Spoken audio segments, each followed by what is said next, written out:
अमेरिकी राष्ट्रपति Donald Trump Yemen में ईरान समर्थित हूती विद्रोहियों पर भड़के हुए हैं। वो हूती विद्रोहियों पर इस कदर गुस्सा है कि उनके आदेश पर बड़े पैमाने पर सैन्य हमले शुरू कर दिए गए हैं, जिसमें अब तक 31 से ज्यादा लोगों की मौत हो चुकी है। ट्रंप ने हूती विद्रोहियों को साफ साफ अल्टीमेटम दे दिया है कि अगर उनकी गतिविधियां नहीं रुकी तो वे उनकी जिंदगी को नरक से भी बदतर कर देंगे।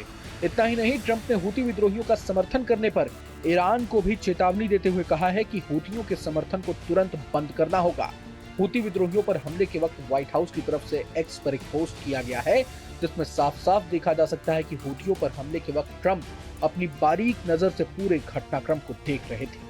व्हाइट हाउस ने कहा कि लाल सागर में अमेरिकी जहाजों पर हूती के हमलों से रक्षा के लिए राष्ट्रपति ट्रंप सख्त एक्शन ले रहे हैं। बहुत लंबे समय से अमेरिका के आर्थिक और राष्ट्रीय हितों को हूतियों से खतरा रहा है, लेकिन ट्रंप के राष्ट्रपति रहते हुए अब ये नहीं होगा।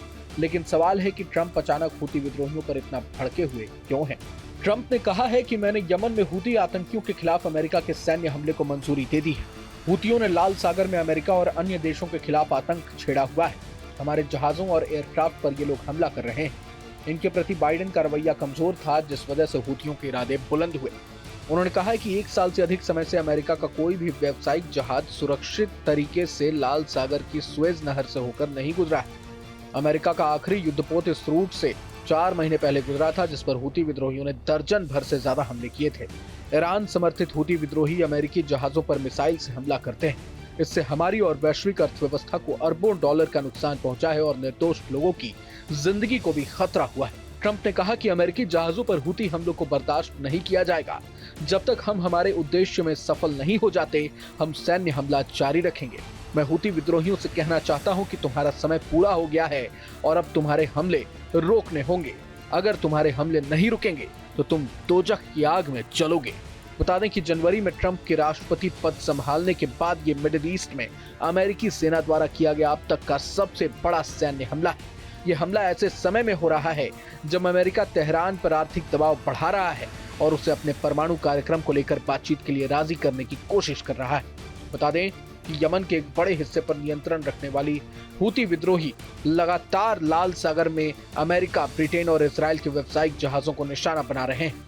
पिछले साल के आखिरी कुछ महीनों में ही हूती विद्रोहियों ने लाल सागर गलियारे में 70 से अधिक जहाजों को मिसाइल और ड्रोन से निशाना बनाया था।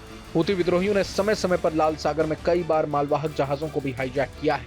नवंबर 2023 में हूती विद्रोहियों ने लाल सागर में एक कार्गो शिप अपने कब्जे में ले लिया था। उनका कहना था कि ये इजराइल का है।